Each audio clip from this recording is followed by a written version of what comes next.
Ang berdeng kagubatan ng kaharian ng Dawn ay tahanan ng mga mapanganib na natural na patibong ng libu-libong insekto. Ang mga halaman ay nangangailangan lang ng kaunting pagsubok para kunin ang kanilang buhay. At partikular, lahat ng mga pinakamababangis na hayop na hindi pa napapaamo ay nandito. Ali, tumigil ka! Ngunit walang nakakaalam na ang may-ari ng kagubatan na ito ay si Aboli, isang napakagandang dalaga. Ilang beses ko na bang sinabi sa'yo, mahirap magpakita ang mga tao, huwag mo silang takutin.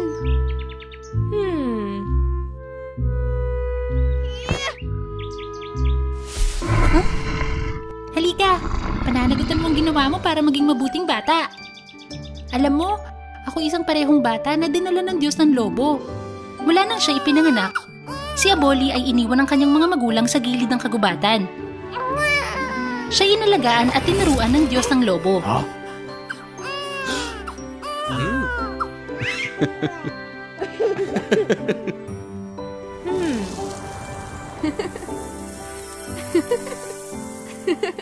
Siya'y maliksi, aktibo, at mahal niya ang lahat sa kagubatan na parang bahagi siya nito.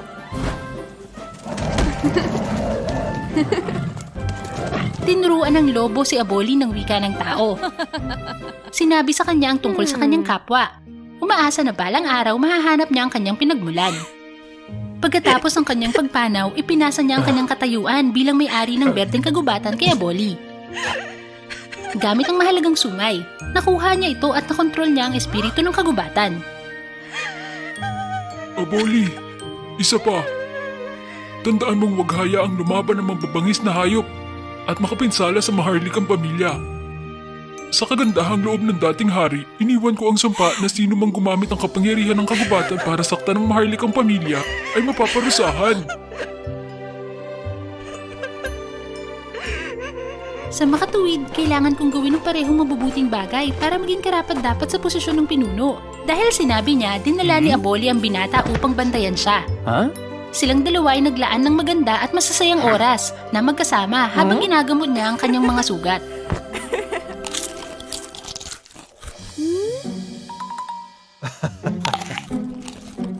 Itinuro sa kanya ni Aboli kung paano mabuhay. At unti-unti siyang sanayin sa gubat. Kabaligtaran, tinuruan din niya si Aboli kung paano magbilang. Magsulat ng liham.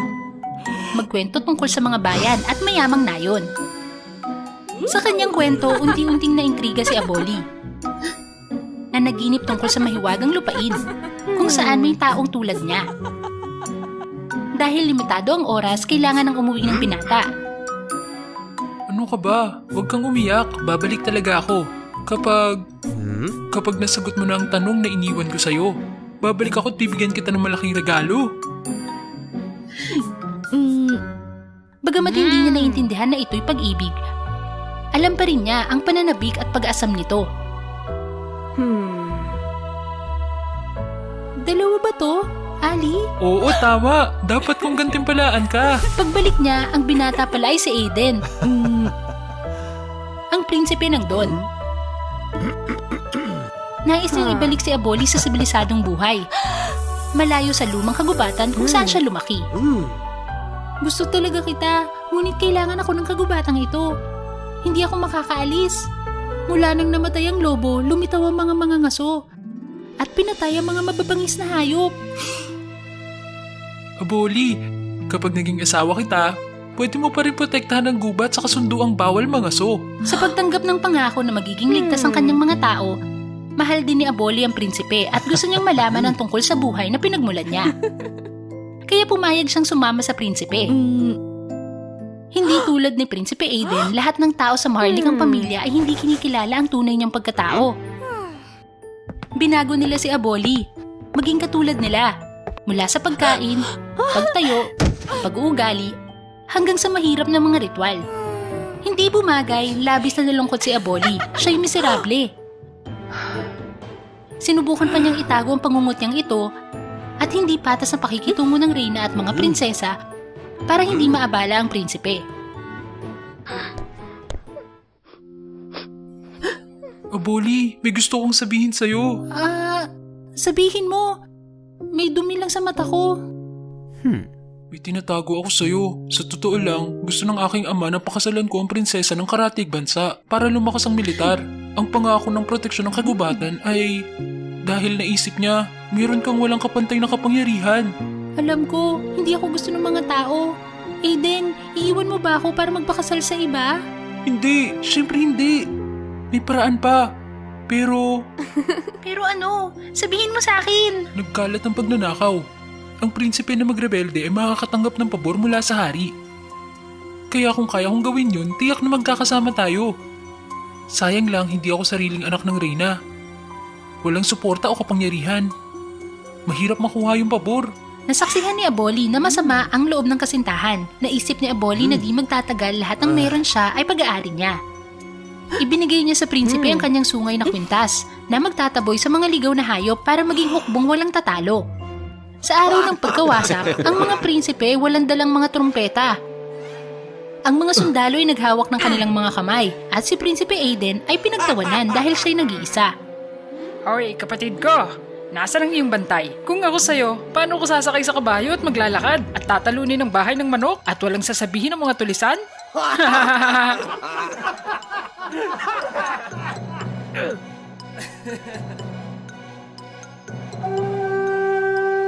Nabalot ng pangungutya ang mukha ni Prinsipe William. Habang pinapanood niya ang makapangyarihang kawan ng mga hayop sa kagubatan na ipinatawag na Aiden. Sa gitna ng kaguluhan, sa halip na dakpin na Aiden ang mga bandido, inutusan niya ang isang hukbo na salakayin ng iba pang mga prinsipe. Pagkatapos ay pumasok ang hukbo sa palasyo upang pilitin ng hari na patalsikin ng reyna na pumatay sa ina ni Aiden. Siyang nanakit sa kanya at nagligaw sa kanya sa kakahuyan.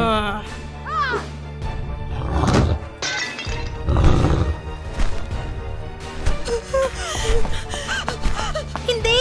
Ali! Tumigil ka! Aiden, huwag mong gamitin ang kapangyarihan ng kagubatan sa masama. Isuko mo ng iyong galit. Pakiusap! Masama? Hindi ba siya ang masama? Walang kasalanan ng nanay ko sa labis na pag-aabuso niya. Isang krimen ba ang maging mababang pinanggalingan? Alam mo ba kung gaano kasakit makita ang minamahal mong mawala sa harap mo, Aboli? Hindi ko makakalimutan ang mga pangarap ko. Kaunti na lang! Kaunti na lang! Pagkatapos ng 10 taon, makakatulog na kami sa wakas. Hindi nakita ni Aiden ang panganib mula sa likuran dahil tahimik na inakyat ni William ang lubid at itinurtok ang pana sa kanya. Itinulak ni Aboli si Aiden palabas at nasaktan siya.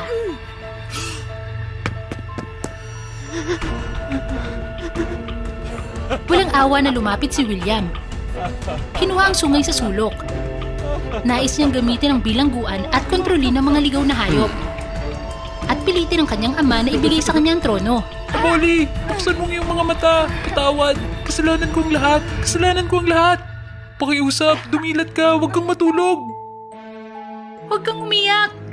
Aiden, buti hindi ka nasaktan. Huwag kang maghiganti. Hindi ka rin magiging masaya. Tama ka. Nabulag ako. Nasaktan ka ng galit ko. Ang pinakamamahal ko ngayon. Huwag mo kong iwan. Basta ayos ka. Pangako, kakalimutan ko to. Babalik tayo sa kagubatan. Sige na. Sige, susubukan ko. Bago yun, pakiusap. Sirain ang sungay at palayain ang mga ligaw na hayop para hindi sila magamit ng masamang tao. Sumang-ayon sa kahilingan ni Aboli, pinunasan ni Aiden ang kanyang mga luha.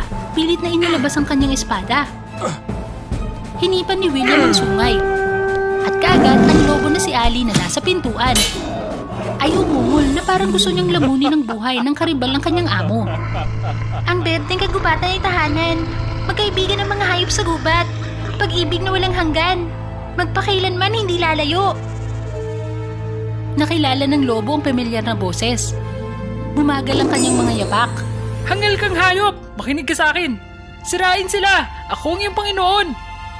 Mabilis na lumapit ang lobo, ngunit sa halip ay inihagis nito ni William sa lupa. Kapatid ko! Aiden, bilis! Tulungan mo ako! Sabihin mong tumigil siya! Kuya, pasensya na. Wala akong magagawa. Si Ali mismong may gusto nito. Naputol tuloy ang sungay. Mula Simula noon, ang mga hayop sa kagubatan ay ganap na nakontrol ang kanilang sariling buhay.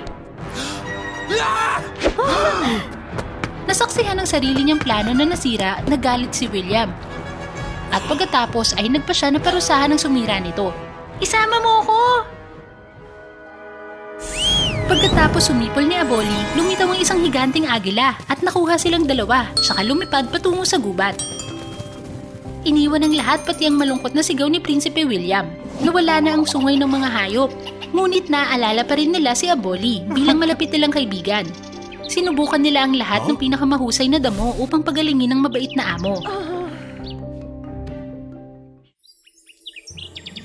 Salamat sa Diyos! Gising ka na!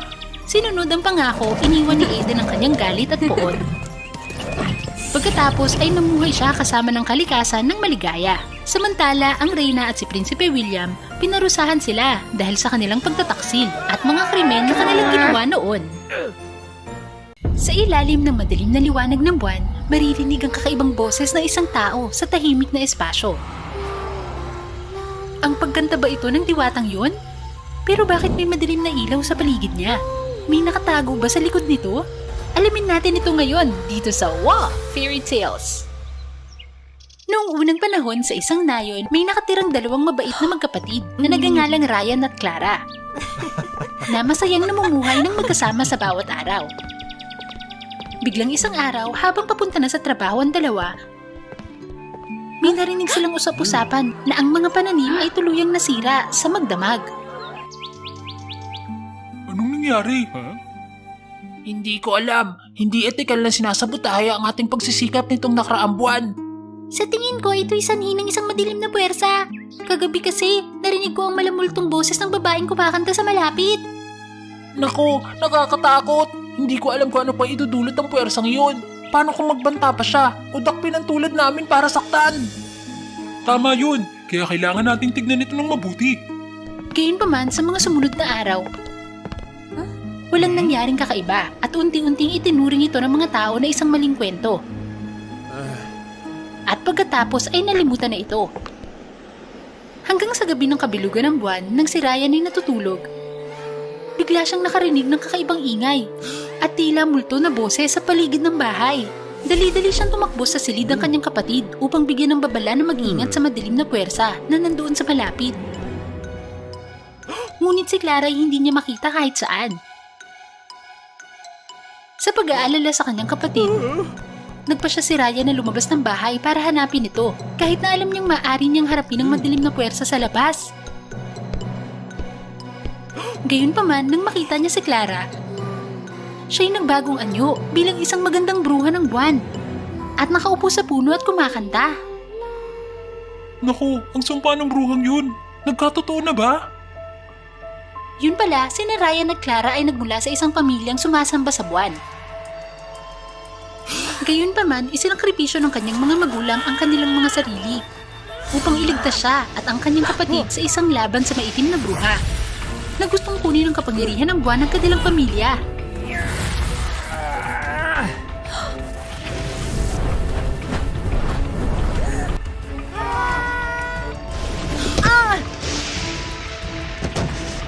Nagabi ang bruha. Ngunit bago mawala sa mundo, ang bruhang yun ay sinumpa si Clara.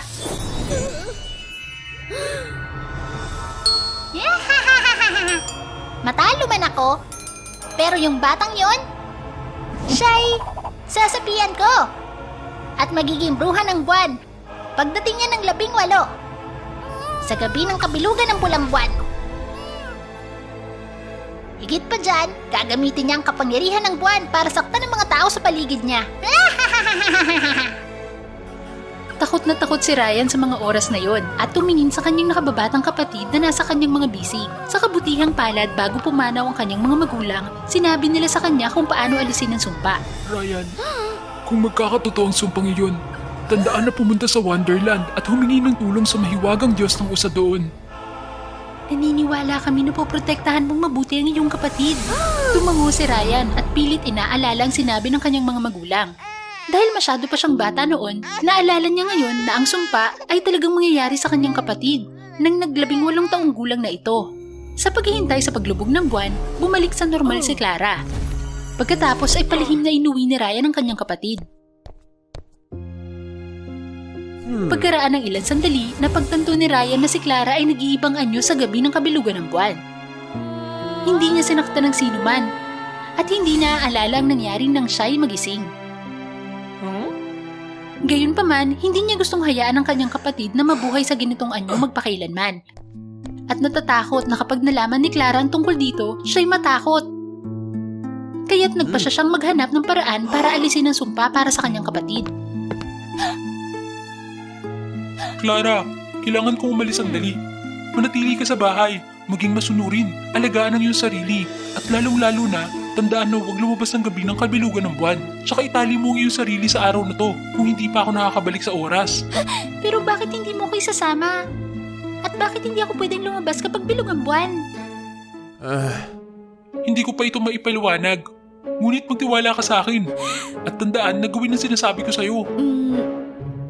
Pagkatapos, humiwalay si Ryan kay Clara at pumunta sa Wonderland. Sa daan patungo sa madilim na kagubatan, nakasalubong ni Ryan ng isang matandang babae na may dalang maraming mabibigat na bagay sa kanyang mga balikat.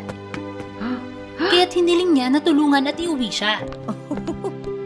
Nang marinig niyang nagsalita si Ryan tungkol sa paglalakbay sa Wonderland, nagulat ang matandang babae at binalaan siya. Ang kalsadang ito ay lubhang mahirap at mapanganib. Mahirap para sa sino man na mahanap ang Diyos ng usa na yon. Kaya mas mabuti kung bumalik ka na. Ngunit kailangan ko pang alisin ang sumpa para sa aking nakababatang kapatid. Hindi ko hayaang magdusa siya sa isang nakakatakot na sekreto na magdudulot ng kaguluhan sa kanya magpakailanman. Kung talagang gusto mong gawin iyon, narito ang ilang bagay na makakatulong sa iyo. Palaging dalhin itong maliit na kutsilyo at itong bato. Marami silang maitutulong sa iyong paglalakbay. Maraming salamat po! Pagkatapos nito, ipinagpatuloy ni Ryan ang paghahanap sa Diyos ng Usa ng Wonderland. Sa daan, nalampasan niya ang maraming paghihirap at panganib. Ngunit sa tulong ng bato, sa wakas ay nakatawid si Ryan sa madilim na kagubatan.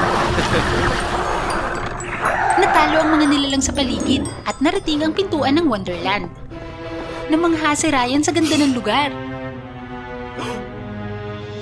Gayunpaman, pagpasok pa lang niya ng pinto, biglang nagbago ang eksena ng paligid at tinangay siya sa loob.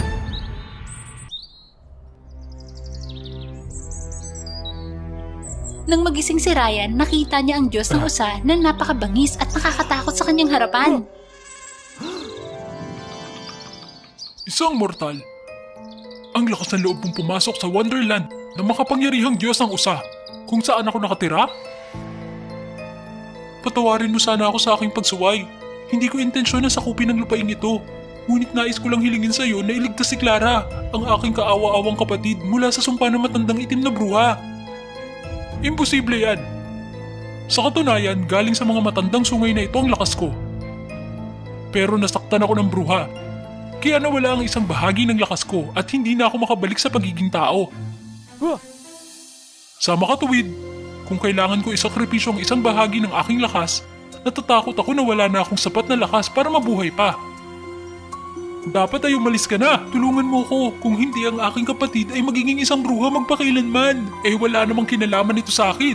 Pero kung matigas pa rin ang ulo mo, huwag mo kong sisisihin sa pagiging malupit. Pagkasabi nito, sumugod ang Diyos ng Usa para salakayin si Ryan. Pinilit pa rin niyang umiwas kaya't naipit ang sungay ng Usa. Sa pagkakataong iyon, napansin ni Ryan na ang sungay ng Usa ay nawawalan ng isang piraso na halos kapareho ng hawak niyang maliit na kutsilyo. Nagawa niyang mabali ang talim sa kabila ng nasugatang kamay at inilagay ang hawakan sa sungay ng Usa. Biglang may kumislap na liwanag sa Wonderland at tinulungan ng Diyos ng Usa na bumalik sa kanyang orihinal na maganda at mahiwagang anyo. Ang hawakan pala ay ang matagal nang nawawalang sungay ng Diyos ng Usa. Tuwang-tuwa siyang nagpasalamat kay Ryan. Salamat sa pagtulong mo sa akin na bumalik sa aking orihinal na anyo. At upang ipakita ang aking pasasalamat, pagagalingin ko ang iyong kamay. Pati na rin, babayaran kita ng hiyas na ito. Kung kakainin ng kapatid mo ang hiyas na ito, makakatulong ito sa kanya na maalis ang sumpa at maging tao. Maraming salamat, Diyos ng Usa! Ngayon ay bumalik na tayo sa iyong nayon. Pagbalik ni Ryan sa nayon, nagkataong gabi din iyon ng kabilugan ng pulang buwan. Nagmamadali siyang pumasok sa bahay upang hanapin si Clara, ngunit wala saan man ang kanyang kapatid. Sa pagkakataong ito, biglang narinig ni Ryan na malakas na sigawan ng mga taga-nayon, kaya't nagpunta siya doon para tignan ito. Yun pala, nag-ibang anyo si Clara bilang isang bruha ng buwan sa harap ng lahat. Kaya takot na takot at agresibo ang lahat. Gusto siyang atakihin bilang depensa. Wala naman akong ginagawang masama sa inyo. Pero bakit niyo ako ginaganito? Kung sa tingin niyo ako'y masama, gagawin kong iniisip niyo. Clara, pakiusap! Tumigil ka! Huwag mong saktan ang mga tao at mawala ang iyong mabait na kalooban. Bukod dito, sa wakas nahanap ko na ang paraan para maalis Wala ang... na akong kailangan. Ngayon, gusto ko lang masakin ang lahat. Ang maliwanag na ilaw ng pulang buwan ay sumikat kay Clara na tila nawala sa pag-iisip at naging ibang tao. Pwes, sa wakas ay akin na ang katawan ng babaeng ito. Ngayon, gagamitin ko ang sariling kamay ng kapatid mo para ipaghiganti ang laban ng mga mangkukulam. Napagtanto na si Clara ay ganap na nakontrol ng espiritu ng matandang mangkukulam, sinubukan siyang damayan ni Ryan.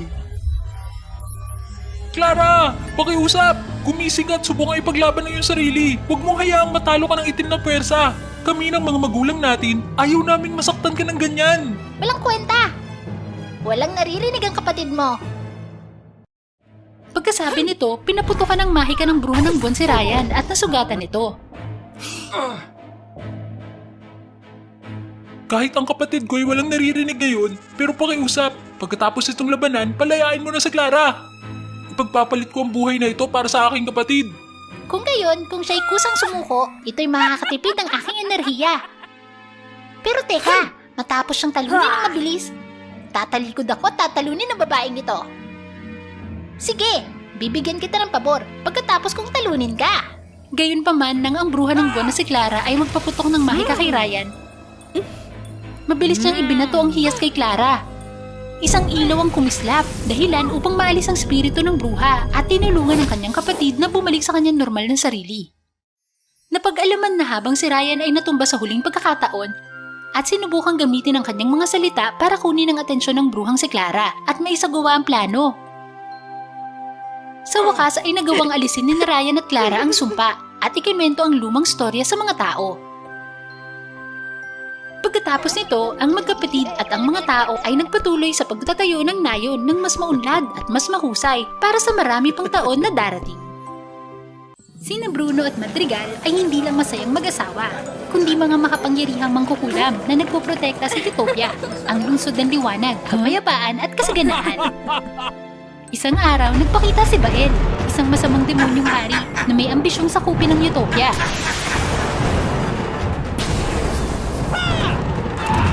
Ang buong magandang lungsod ay nilamon ng apoy.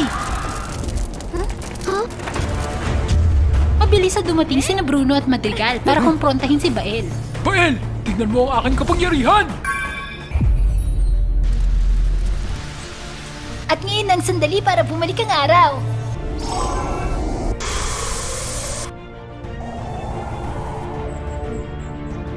Wala kayong laban sa akin! Upang kontrahin ang malakas na apoy ng demonyong si Bael, pinagsama ng mag-asawa ang kanilang kapangyarihan. Nagsalib ang tubig ni Bruno at ang hangin ni Madrigal na lumikha ng maningning na apoy ng yelo na lumaban sa masamang apoy ni Bael. Sa kalaunan, natalo si Bael. Naging abo ang kanyang katawan, ngunit nanatili ang kanyang ikatlong mata. Ang susi ng kanyang muling pagkabuhay. Sinubukan ni Bruno at Madrigal na sirain ang mata, ngunit nabigo. Napilitan silang selyohan ito sa walang hanggang yelo at itago sa silid-aklata ng kanilang pamilya. Mula noon, namuhay ng mapayapa ang Utopia hanggang sa isang nakamamatay na araw, makalipas ng 15 taon. Si Bruno at Madrigal ay nagkaroon ng isang anak, si Maribel. Nakakalungkot lang at wala siyang kapangyarihan. Bukod dito, lagi siyang masungit, makasarili, at tumutulong lang sa iba kung makikinabang siya dito. Ito'y kaibahan sa kanyang mga magulang. Dalawang mabait na salamangkero na laging tumutulong sa iba nang walang kapalit.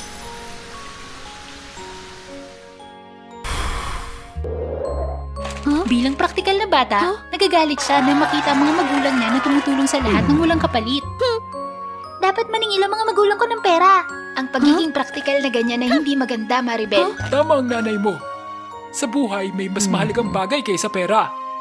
Sa pagsaway ng mga magulang, napuno ng luha ang mata ni Maribel at tumakbo siya palayo na nasasaktan. Sana'y may mahika ako, kayang kumita ng malaki.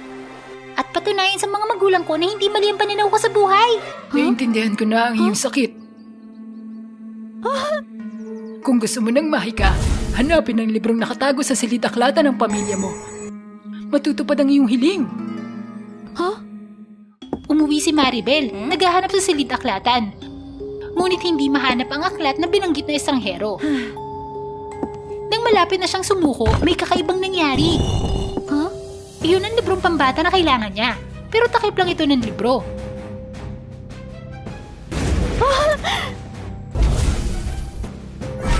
Maribel, ngayon ay may kapangyarihan ka ng makita ang hinaharap. Lumabas at ipahayag ang iyong sarili. Tuwang-tuwa si Maribel. Nag-aalinlangan pa rin sa sinabi ng mata, nagpasya siyang subukan ito. Paglabas, gumana ang ikatlong mata sa kanyang noo.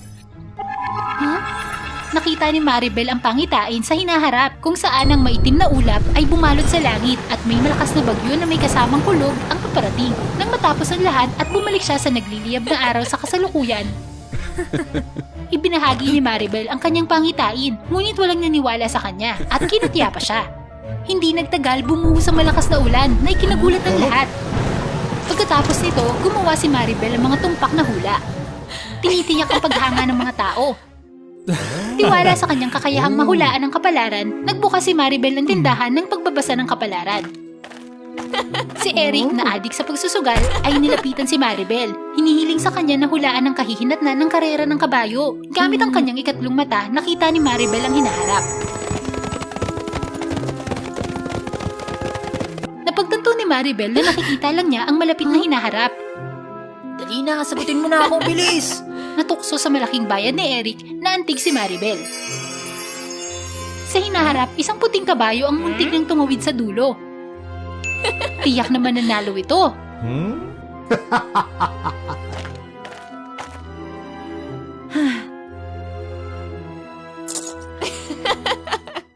Pagkatapos nun, sumikat ng husto ang tindahan ni Maribel. Ngunit ang katotohanan ay hindi ganun kabait. Isa kang manloloko! Panalo ang kabayong itim! Ang maling hula mo ang dahilan ng lahat! Dapat mong tanggapin ang responsibilidad! Binanggit ni Eric ang nakitang halimaw kamakailan sa nayon.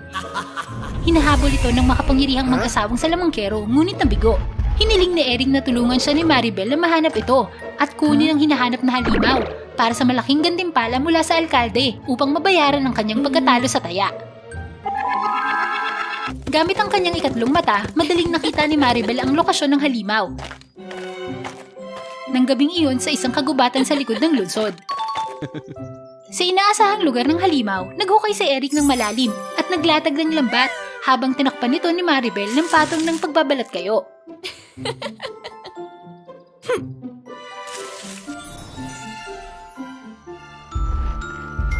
Sa hinulaang oras, lumitaw ang halimaw at nahulog sa bitag. Si Maribel at Eric ay lumabas mula sa mga halaman. Hinila ang halimaw pataas, umaasa ng malaking gantimpala. Ngunit panandalian lang ang kanilang kagalakan dahil biglang nakaramdam ng matinding sakit ng ulo si Maribel. Maribel, anong nangyayari sa'yo? Pagkatapos, may nangyaring nakakatakot. Ang demonyong haring si Bael ay muling nabuhay. Sa takot, tumakas si Eric sakay ng kabayo. Naiwan si Maribel mag-isa, kasama ang hari ng demonyo. Kamusta, hangal na dalaga? Salamat sa pagpapalaya sa akin.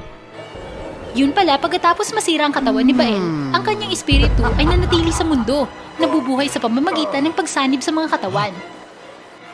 Ang paghahanap ni Maribel kay Bael ay hindi nagkataon. Ito'y kanyang plano. Sa loob ng 15 taon, nagtago siya malapit sa tahanan ni Maribel, naghihintay na mabawi ang kanyang mata.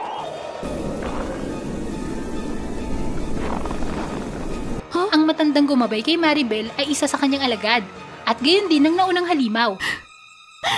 Sa pagmamasid sa relasyon niya at ang kanyang magulang, gumawa siya ng plano. Hindi sa kulang sa kapangyarihan si Maribel. Ang kanyang tunay na lakas ay ang pagpapawalang bisa ng kapangyarihan ng iba. Sa paghawak sa isang mahika, ang lakas nito ay mawawala. Kaya nang hawakan niyang walang hanggang yelo, ganap itong natunaw.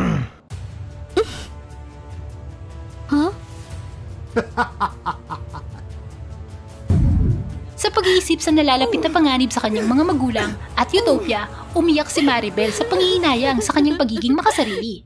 Sa kawalan ng pag-asa, hindi inaasahang lumitaw si Eric. Yun pala, nakaramdam siya ng pagsisisi at bumalik. Salamat, Eric!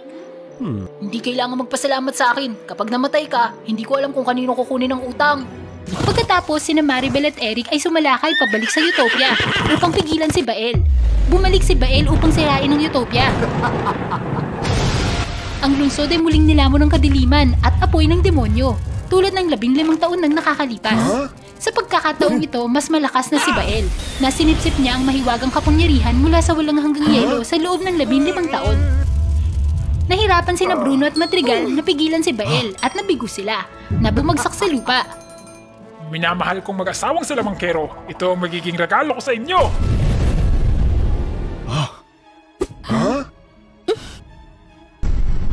Hindi! Maribel! Nang tila hindi na makatagal si Maribel, ginawa niyang buhay pa siya. Ang tunay niyang kakayahan ay pawalang bisa ang mga kapangyarihan. Dumampi sa kamay ni Maribel ang demonyong apoy ni Bael at naglaho ito kaagad.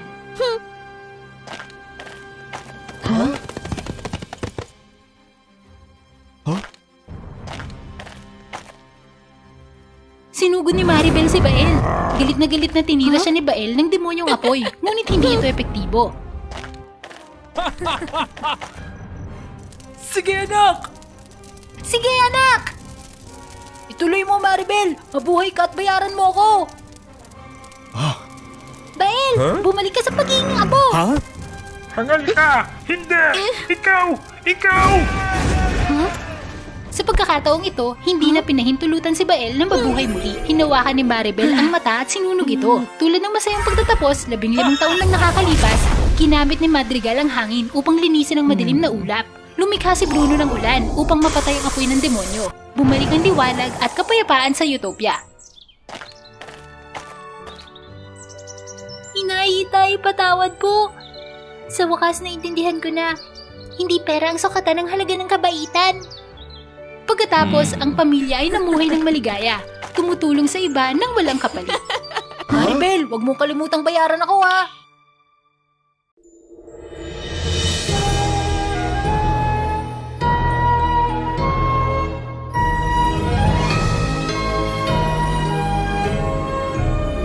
Wow, fairy tales.